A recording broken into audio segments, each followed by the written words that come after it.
ਵਾਹਿਗੁਰੂ ਜੀ ਕਾ ਖਾਲਸਾ ਵਾਹਿਗੁਰੂ ਜੀ ਕੀ ਫਤਿਹ। ਅੱਜ ਅਸੀਂ ਤੁਹਾਡੇ ਨਾਲ ਭਗਤ ਫਰੀਦ ਜੀ ਦੀ ਸਾਖੀ ਦਾ ਦੂਜਾ ਭਾਗ ਸਾਂਝਾ ਕਰਨ ਜਾ ਰਹੇ ਹਾਂ। ਚਿੜੀਆਂ ਦੀ ਪਰਖ ਕਰਨ ਤੋਂ ਬਾਅਦ ਭਗਤ ਫਰੀਦ ਜੀ ਆਪਣੀ ਭਗਤੀ ਗਵਾ ਮੁੜ ਘਰ ਨੂੰ ਆ ਗਏ। ਜਦੋਂ ਘਰ ਆਏ ਤੇ ਮਾਂ ਨੇ ਦੇਖਿਆ ਪੁੱਤਰ ਦੇ ਵਾਲ ਜੁੜੇ ਸਨ। ਮਾਂ ਨੂੰ ਤਰਸ ਆਇਆ, ਉਹ ਵਾਲ ਸਵਾਰਨ ਲੱਗੀ ਤਾਂ ਫਰੀਦ ਜੀ ਨੇ ਪੀੜ ਬਣਾਈ। ਉਸ ਵੇਲੇ ਮਾਂ ਦੀ ਜ਼ੁਬਾਨੋਂ ਸਹਿਜ ਸੁਭਾਅ ਹੀ ਨਿਕਲ ਗਿਆ, ਪੁੱਤਰ ਜਿਨ੍ਹਾਂ ਰੁੱਖਾਂ ਦੇ ਪੱਤੇ ਤੋੜ ਕੇ ਖਾਂਦਾ ਰਿਹਾ ਕਿ ਉਹਨਾਂ ਨੂੰ ਪੀੜ ਨਹੀਂ ਸੀ ਹੁੰਦੀ। ਵਾਲ ਜੁੜੇ ਹੋਏ ਹਨ, ਪੀੜ ਹੁੰਦੀ ਹੈ। ਐਸੇ ਤਰ੍ਹਾਂ ਦੂਸਰੇ ਨੂੰ ਦੁੱਖ ਦਈਏ ਤਾਂ ਪੀੜ ਹੁੰਦੀ ਹੈ। ਚੰਗਾ ਹੈ ਕਿਸੇ ਨੂੰ ਦੁੱਖ ਨਾ ਦਈਏ। ਇਸ ਤੋਂ ਸਿੱਖਿਆ ਲੈਣੀ ਚਾਹੀਦੀ ਹੈ ਬੇਟਾ। ਜੈਸੇ ਰੂਹ ਤੇ ਸਰੀਰ ਆਪਣਾ ਹੈ, ਇੱਦਾਂ ਦਾ ਹੀ ਰੂਹ ਤੇ ਸਰੀਰ ਦੂਸਰੇ ਦਾ ਜਾਣੋ। ਦਰਦ ਪੀੜ ਹੁੰਦੀ ਹੈ, ਭਾਵੇਂ ਉਹ ਪੰਛੀ ਹੋਏ, ਭਾਵੇਂ ਪਸ਼ੂ ਹੋਵੇ ਤੇ ਭਾਵੇਂ ਹੋਵੇ ਵਨਸਪਤੀ, ਸਾਰੇ ਖੁਦਾ ਦੇ ਬਣਾਏ ਹਨ। ਮਾਂ ਦੀਆਂ ਇਹ ਗੱਲਾਂ ਸੁਣ ਕੇ ਭਗਤ ਫਰੀਦ ਜੀ ਨੂੰ ਦੁਬਾਰਾ ਭਗਤੀ ਕਰਨ ਦੀ ਸੂਝੀ ਤੇ ਉਹ ਦੁਬਾਰਾ ਘਰ ਛੱਡ ਕੇ ਜੰਗਲ ਵੱਲ ਚਲੇ ਗਏ। ਜਦੋਂ ਉਹ ਜੰਗਲ 'ਚ ਗਏ ਤਾਂ ਇਸ ਵਾਰ ਉਹਨਾਂ ਨੇ ਘੋਰ ਤਪੱਸਿਆ ਕਰਨੀ ਸ਼ੁਰੂ ਕਰ ਦਿੱਤੀ ਅਤੇ ਇਸ ਵਾਰ ਉਹਨਾਂ ਨੇ ਖਾਣਾ ਵੀ ਛੱਡ ਦਿੱਤਾ। ਜਿੱਦਾਂ ਹੀ ਉਹਨਾਂ ਨੇ ਖਾਣਾ ਛੱਡਿਆ, ਬਸ ਉਹ ਸਿਰਫ ਕੋਈ ਪਿੱਲੂ ਜਾਂ ਕੋਈ ਫਲ ਹੀ ਮੂੰਹ ਪਾਉਂਦੇ ਸੀ ਜੋ ਨੀਚੇ ਟੁੱਟ ਕੇ ਗਿਰ ਜਾਂਦਾ ਸੀ। ਉਹਨਾਂ ਨੇ ਨਾ ਕੋਈ ਪੱਤਾ ਤੋੜਿਆ ਤੇ ਨਾ ਹੀ ਕੋਈ ਫਲ ਤੋੜ ਕੇ ਖਾਇਆ। ਉਹਨਾਂ ਨੂੰ ਇਹ ਗਿਆਨ ਹੋ ਗਿਆ ਕਿ ਰੱਬ ਨੂੰ ਨਿਰਮਾਣਤਾ ਤੇ ਨਿਮਰਤਾ ਹੀ ਪਾਉਂਦੀ ਹੈ। ਇਸ ਤਰ੍ਹਾਂ ਕਈ ਸਾਲ ਲੰਘ ਗਏ। ਉਹਨਾਂ ਦਾ ਸਰੀਰ ਬਿਲਕੁਲ ਕਮਜ਼ੋਰ ਹੋ ਗਿਆ। ਹੌਲੀ ਹੌਲੀ ਹਾਲਤ ਬਹੁਤ ਮਾੜੀ ਹੋ ਗਈ। ਰੱਬ ਦੇ ਦਰਸ਼ਨ ਨਹੀਂ ਹੋਏ। ਮਨ ਵਿੱਚ ਆਸ ਸੀ ਕਿ ਰੱਬ ਦੇ ਦੀਦਾਰੇ ਕਿਉਂ ਨਹੀਂ ਹੁੰਦੇ। ਉਸ ਵੇਲੇ ਉਹ ਬਿਲਕੁਲ ਸਰੀਰ ਤੋਂ ਕਮਜ਼ੋਰ ਹੋ ਗਏ ਸੀ ਅਤੇ ਉਹਨਾਂ ਨੇ ਆਪ ਹੀ ਇਹ ਬਿਆਨ ਕੀਤਾ ਹੈ, ਖਾਗਾ ਕਰੰਗ ਡਡੋਲਿਆ ਸਗਲਾ ਖਾਇਆ ਮਾਸ, ਅਜੇ ਸੋ ਰੱਬ ਨਾ ਬਾਹੁੜੀਏ ਦੇਖ ਬੰਦੇ ਕੇ ਭਾਗ। ਭਾਵ ਕਿ ਸਰੀਰ ਤਾਂ ਬਿਲਕੁਲ ਸੁੱਕ ਕੇ ਕੁਰੰਗ ਹੀ ਹੋ ਗਿਆ ਹੈ ਤੇ ਉਹਨਾਂ ਦੇ ਸਰੀਰ ਤੇ ਮਿੱਟੀ ਚੜ੍ਹ ਗਈ ਸੀ ਅਤੇ ਆਉਂਦੇ ਜਾਂਦੇ ਪੰਛੀ ਉਹਨਾਂ ਨੂੰ ਦੇਖ ਕੇ ਸੋਚਦੇ ਸੀ ਕਿ ਕੋਈ ਮਰਿਆ ਹੋਇਆ ਪਿਆ ਹੈ ਤੇ ਇਸ ਨੂੰ ਖਾ ਲਈਏ। ਤੇ ਜਦੋਂ ਇੰਨੀ ਬੁਰੀ ਹਾਲਤ ਸੀ ਕਿ ਉਹਨਾਂ ਦੇ ਉੱਪਰ ਮਿੱਟੀ ਚੜ੍ਹਦੀ ਗਈ ਤੇ ਮਿੱਟੀ ਦੀ ਢੇਰੀ ਬਣ ਗਈ ਅਤੇ ਅੱਖਾਂ ਨੂੰ ਵੀ ਬਿਲਕੁਲ ਦਿਖਣੋਂ ਬੰਦ ਹੋ ਗਿਆ ਤੇ ਪੰਛੀ ਉਹਨਾਂ ਦੇ ਝੀਲ ਕਾਂ ਉਹਨਾਂ ਦੇ ਸੋਚਦੇ ਸੀ ਕਿ ਮਾਸ ਹੀ ਖਾ ਜਾਣ। ਪਰ ਫਰੀਦ ਜੀ ਉਹਨਾਂ ਨੂੰ ਬੇਨਤੀ ਕਰਦੇ ਕਿ ਅਜੇ ਮੈਨੂੰ ਰੱਬ ਦੇ ਦੀਦਾਰੇ ਕਰਨ ਲੈਣ ਦਿਓ। ਇਹ ਅੱਖਾਂ ਮੇਰੀਆਂ ਰੱਬ ਦੇ ਦੀਦਾਰਿਆਂ ਨੂੰ ਤਰਸਦੀਆਂ ਹੈ। ਜਦੋਂ ਇਹ ਅੱਖਾਂ ਰੱਬ ਦੇ ਦੀਦਾਰੇ ਕਰਨ ਲੈਣਗੀਆਂ ਤਾਂ ਤੁਸੀਂ ਮੈਨੂੰ ਭਾਵੇਂ ਵੋਟੀ ਕਰਕੇ ਖਾ ਜਾਣਾ। ਪਰ ਭਾਗ ਦੀ ਗੱਲ, ਅਜੇ ਵੀ ਦੀਦਾਰੇ ਨਹੀਂ ਸੀ ਹੋਏ। ਪਰਮੇਸ਼ਵਰ ਨਹੀਂ ਸੀ ਪਹੁੜਿਆ। ਕੈਸੀ ਵਿਧਾਤਾ ਦੀ ਵਿਧ ਹੈ। ਕਈ ਸਾਲ ਬੀਤ ਗਏ। ਅਨੇਕ ਸਾਲ ਭਗਤੀ ਕਰਦਿਆਂ ਨੂੰ ਹੋ ਗਏ ਤੇ ਕਦੇ ਉਹਨਾਂ ਨੂੰ ਰੱਬ ਦੀ ਝਲਕ ਤਾਂ ਪਈ, ਪਰ ਉਹਨਾਂ ਨੂੰ ਪੂਰਨਤਾ ਪ੍ਰਾਪਤ ਨਾ ਹੋਈ ਤੇ ਉਹ ਵਾਪਸ ਪਾਕ ਪਟਨ ਨੂੰ ਆ ਗਏ। ਤੇ ਉੱਥੇ ਆ ਕੇ ਉਹਨਾਂ ਨੂੰ ਨਵਾਂ ਸ਼ੱਕ ਉਤਪੰਨ ਹੋ ਗਿਆ ਕਿ ਮੁਰਸ਼ਦ ਬਿਨਾ ਮਨ ਨੂੰ ਤਸੱਲੀ ਨਹੀਂ ਹੁੰਦੀ। ਮੁਰਸ਼ਦ ਭਾਵ ਕਿ ਗੁਰੂ ਧਾਰਨ ਕਰਨਾ ਚਾਹੀਦਾ ਹੈ। ਉਹਨਾਂ ਨੇ ਆਪਣੇ ਜੀਵਨ ਵਿੱਚ ਮੁਰਸ਼ਦ ਧਾਰ ਕੇ ਇਹ ਇੱਕ ਨਵਾਂ ਮੋੜ ਲਿਆਂਦਿਆ। ਅੱਜ ਤੋਂ 100 ਸਾਲ ਪਹਿਲਾਂ ਤੇ 10,000 ਸਾਲ ਪਹਿਲਾਂ ਇਹ ਮੰਨਿਆ ਜਾਂਦਾ ਸੀ ਕਿ ਹਰ ਕਿਸੇ ਨੂੰ ਗੁਰੂ ਦੀ ਲੋੜ ਰਹੀ ਹੈ। ਪੰਜਾਬ ਵਿੱਚ ਤਾਂ ਮੁਹਾਵਰਾ ਵੀ ਹੈ, ਗੁਰੂ ਬਿਨਾਂ ਗਤ ਨਹੀਂ। ਅੱਜ ਵੀ ਗੁਰੂ ਜਾਂ ਉਸਤਾਦ ਧਾਰਨ ਕਰਨਾ ਪੈਂਦਾ ਹੈ ਤਾਂ ਹੀ ਕਿਸੇ ਨੂੰ ਗੁਰੂ ਦੀ ਸਮਝ ਪੈਂਦੀ ਹੈ। ਆਤਮਿਕ ਜਗਤ ਵਿੱਚ ਕਲਿਆਣ ਪ੍ਰਾਪਤੀ ਵਾਸਤੇ ਗੁਰੂ ਧਾਰਨ ਕਰਨਾ ਬਹੁਤ ਹੀ ਜ਼ਰੂਰੀ ਹੈ। ਬਾਬਾ ਫਰੀਦ ਜੀ ਮੁਰਸ਼ਦ ਲੱਭਣ ਵਾਸਤੇ ਬਾਹਰ ਵਿੱਚੋਂ ਚੱਲ ਪਏ ਤੇ ਅਜਮੇਰ ਪਹੁੰਚੇ। ਅਜਮੇਰ ਵਿੱਚ ਸੂਫੀ ਫਕੀਰ ਵੱਡੇ ਕਰਨੀ ਵਾਲੇ ਸਨ। ਉਹਨਾਂ ਦਾ ਨਾਮ ਸੀ ਚਿਸ਼ਤੀ ਸਾਹਿਬ। ਆਪ ਅਜਮੇਰ ਹਜ਼ਰਤ ਚਿਸ਼ਤੀ ਸਾਹਿਬ ਦੇ ਡੇਰੇ ਪੁੱਜ ਗਏ ਤੇ ਉਹਨਾਂ ਨੂੰ ਮੁਰਸ਼ਦ ਮੰਨ ਕੇ ਸੇਵਾ ਕਰਨ ਲੱਗ ਪਵੇ। ਸੇਵਾ ਤੇ ਸਰਦਾ ਹੀ ਭਗਤੀ ਦਾ ਵੱਡਾ ਗੁਣ ਹੈ, ਇਹੋ ਹੀ ਕਰਮ ਜਾਣੋ। ਤੇ ਇਹ ਸੇਵਾ ਨਹੀਂ ਕੀਤੀ, ਕਿਸੇ ਤੇ ਸਰਦਾ ਨਹੀਂ ਰੱਖੀ, ਉਹ ਸਮਝੋ ਕਿ ਕੁਝ ਵੀ ਪ੍ਰਾਪਤ ਨਹੀਂ ਕਰ ਸਕਦਾ। ਪ੍ਰਾਪਤੀ ਵਾਸਤੇ ਸੇਵਾ ਤੇ ਸ਼ਰਧਾ ਦਾ ਹੋਣਾ ਬਹੁਤ ਜ਼ਰੂਰੀ ਹੈ। ਸਿਆਲ ਦੀ ਰੁੱਤ ਸੀ।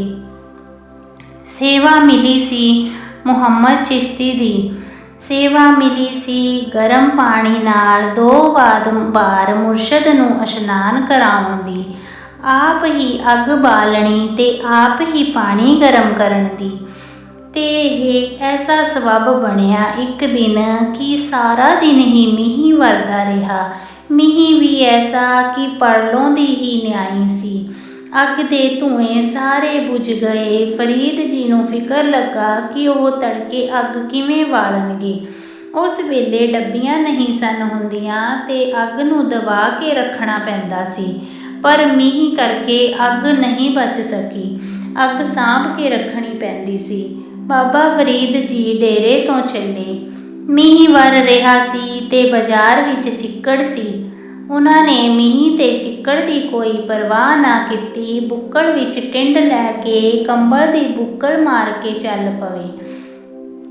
ਅੱਗ ਕਿਤੇ ਵੀ ਨਜ਼ਰ ਨਾ ਆਈ। ਬਾਜ਼ਾਰ ਵਿੱਚ ਵੀ ਦੇਖਿਆ। ਬਾਜ਼ਾਰ ਵਿੱਚ ਜਦੋਂ ਉਹਨਾਂ ਨੇ ਦੇਖਿਆ ਕਿ ਇੱਕ ਵੈਸ਼ਵਾ ਦੀ ਬੈਠਕ ਵਿੱਚ ਅੱਗ ਬਲ ਰਹੀ ਸੀ, ਬਾਬਾ ਫਰੀਦ ਜੀ ਨਿਰਭੈਰਤਾ ਨਾਲ ਅੰਦਰ ਦਾਖਲ ਹੋ ਗਏ। ਵਾਸਨਾ ਤੇ ਕੁਕਰਮਾਂ ਦੀ ਅੱਗ ਨਾਲ ਸੜੀ ਹੋਈ ਵੈਸ਼ਵਾ ਨੇ ਦੇਖਿਆ, ਕਾਲੇ ਚੋਲੇ ਵਾਲਾ ਉੱਚਾ ਲੰਬਾ ਸਾਈਂ ਲੋਕ ਉਸ ਦੀ ਬੈਠਕ ਵਿੱਚ ਆ ਪੁੱਜਾ ਹੈ। ਉਸ ਨੇ ਕਿਹਾ, ਧੰਨ ਭਾਗ। ਉਹ ਮਨ ਵਿੱਚ ਕੁਝ ਹੋਰ ਸੋਚਦੀ ਰਹੀ। ਉਸ ਦਾ ਸੋਚਣਾ ਫਰੀਦ ਜੀ ਦੇ ਸੁਭਾਅ ਦੇ ਬਿਲਕੁਲ ਉਲਟ ਸੀ। ਬਾਬਾ ਫਰੀਦ ਜੀ ਨੇ ਜਾ ਕੇ ਆਖਿਆ, ਮਾਤਾ ਜੀ ਅੱਗ ਚਾਹੀਦੀ ਹੈ। ਖੁਦਾ ਦਾ ਭਾਣਾ ਬਾਰਿਸ਼ ਹੋ ਰਹੀ ਹੈ। ਬਲੀ ਮੁਰਸ਼ਦ ਚਿਸ਼ਤੀ ਜੀ ਦਾ ਧੂੰਆਂ ਠੰਡਾ ਹੋ ਗਿਆ ਹੈ। ਸਵੇਰੇ ਤੜਕੇ ਅੱਗ ਦੀ ਲੋੜ ਹੈ। ਇਹ ਸਮਝੋ ਕਿ ਅੱਗ ਨਾ ਮਿਲੀ ਤਾਂ ਇਸ਼ਨਾਨ ਨਹੀਂ ਹੋ ਪਾਵੇਗਾ, ਤੇ ਇਸ਼ਨਾਨ ਨਾ ਹੋਇਆ ਤੇ ਚਿਸ਼ਤੀ ਜੀ ਭਗਤੀ ਕਿੱਦਾਂ ਕਰਨਗੇ।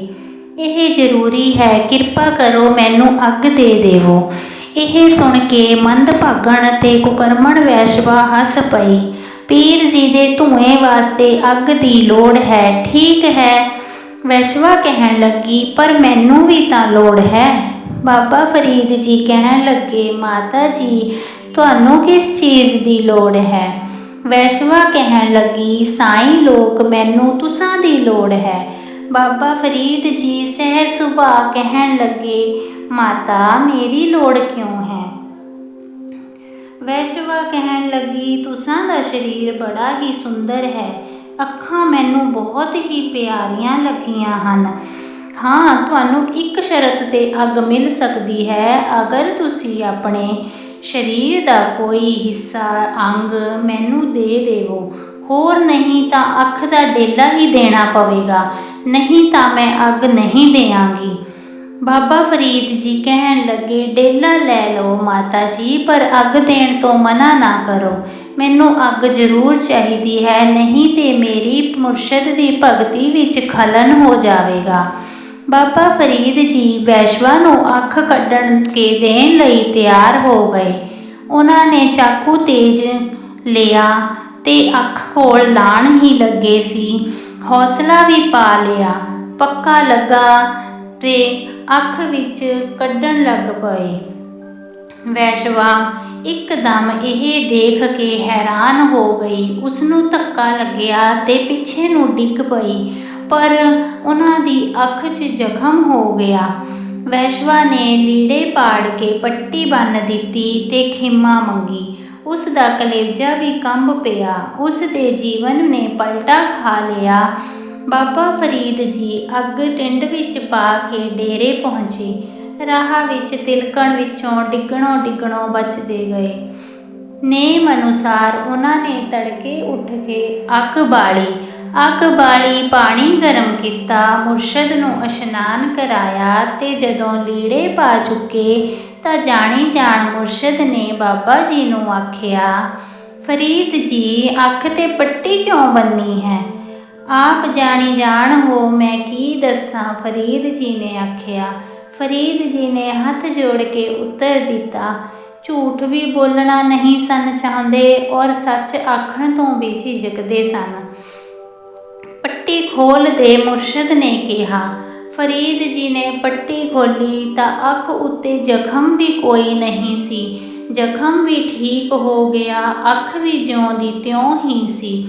ਮੁਰਸ਼ਦ ਨੇ ਵਚਨ ਕਰ ਦਿੱਤਾ, ਫਰੀਦ, ਤੁਸਾਂ ਦੀ ਸੇਵਾ ਪ੍ਰਵਾਨ ਹੋਈ, ਤਪੱਸਿਆ ਪੂਰੀ ਹੋ ਗਈ, ਪਰ ਇਸ ਵਾਰ ਹੰਕਾਰ ਨਹੀਂ ਕਰਨਾ, ਪਰਖ ਨਹੀਂ ਕਰਨੀ, ਨਿਰਮਾਣਤਾ ਧਾਰਨ ਕਰਨੀ ਹੈ ਤੇ ਉਸ ਪ੍ਰਭੂ ਪਰਮਾਤਮਾ ਨੂੰ ਨਹੀਂ ਭੁੱਲਣਾ। ਜਾਓ, ਰਿੱਧੀਆਂ ਸਿੱਧੀਆਂ ਸਾਰੀਆਂ ਤੁਹਾਡੀਆਂ ਦਾਸੀਆਂ ਹੋਈਆਂ, ਘਰ ਜਾ ਕੇ ਖੁਦਾ ਦੀ ਮਹਿਮਾ ਗਾਓ ਤੇ ਹੋਰ ਲੋਕਾਂ ਨੂੰ ਵੀ ਗਵਾਓ ਤੇ ਦੁਖੀਆਂ ਦੇ ਦੁੱਖ ਦੂਰ ਕਰੋ। ਇਹ ਸੀ ਫਰੀਦ ਜੀ ਦੀ ਕਥਾ ਦਾ ਦੂਜਾ ਭਾਵ।